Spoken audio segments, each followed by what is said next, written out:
Hey guys, I'm Toy Guru Neitlich, and a big reason I started this channel on YouTube is to try to sort of dispel rumors and misconceptions about the toy industry. Having worked in the toy industry for over 20 years, I've learned a lot about how it works. And I like to sort of share the keys to happiness with this because so much of the frustration I see online simply comes from misconceptions and people confusing, say, facts and myths about how the toy industry works. So let me illustrate this with a couple posts I saw recently. So here's a post talking about HasLab's Rancor and how Hasbro must be panicking because they're showing off all the tiers. Here's a bit of a reality slap in the face, if you will. Yeah, sure, HasLab would love to sell Rancors.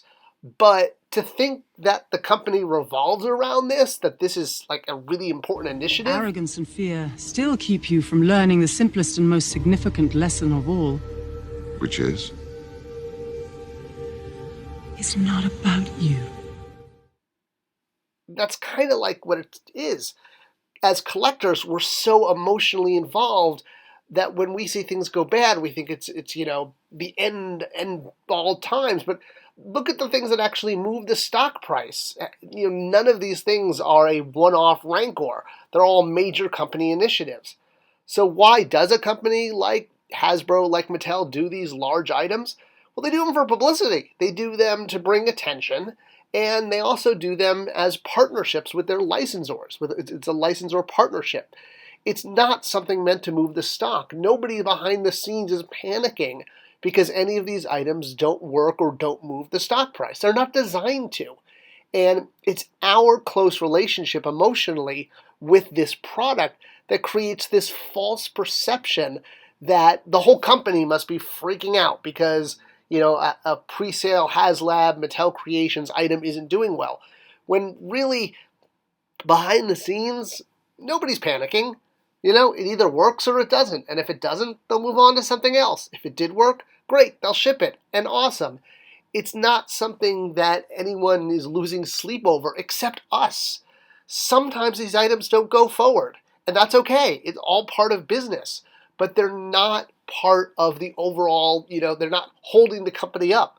When the Ecto 1 didn't work at Mattel didn't fall apart. We just got up and we tried something else.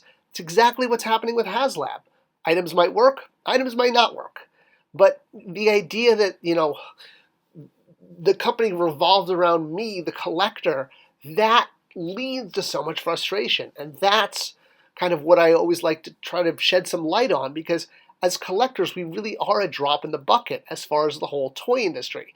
So when an item isn't working, it doesn't mean that the company is freaking out. They're just going to move on.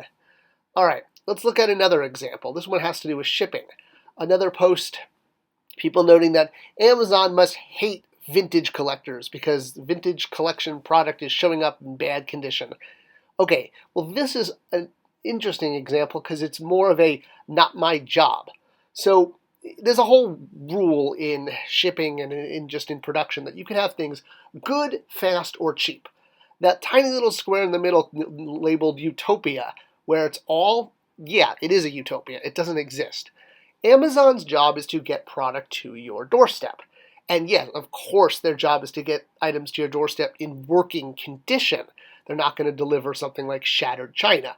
But the difference between a perfectly mint, non-creased, 9.0 AFA graded versus slightly non-mint or even creased Emperor Palpatine vintage collection figure it doesn't register, if you will. There's no difference in the product.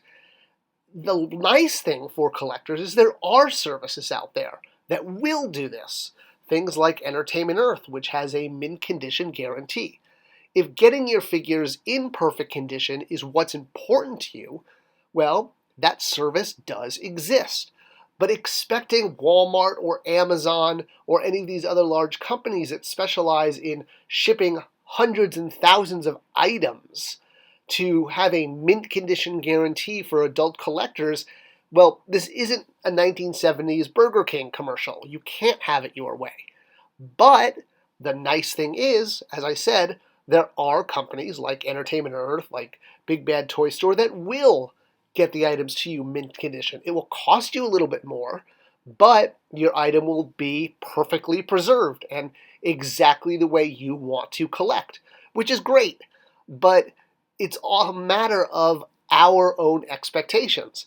Expecting these companies are going to deliver, everything perfectly in, frozen in carbonite.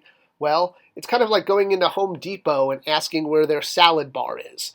You're just setting yourself up for disappointment. And to me, that's where a lot of the frustration comes from in the hobby, is that we as collectors are setting ourselves up for this disappointment with unreasonable expectations. Context is everything, and these toys mean so much to us, but expecting that every company is going to be able to deliver it perfectly, or that if an item doesn't do well, that means that the manufacturer is going to fall apart, those just aren't reasonable expectations.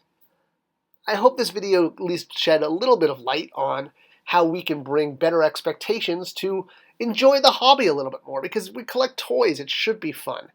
If you have any comments or questions, leave them below and let me know what your thoughts are. I love hearing and sharing them. Thanks so much for watching, and I'll see you guys in the next video.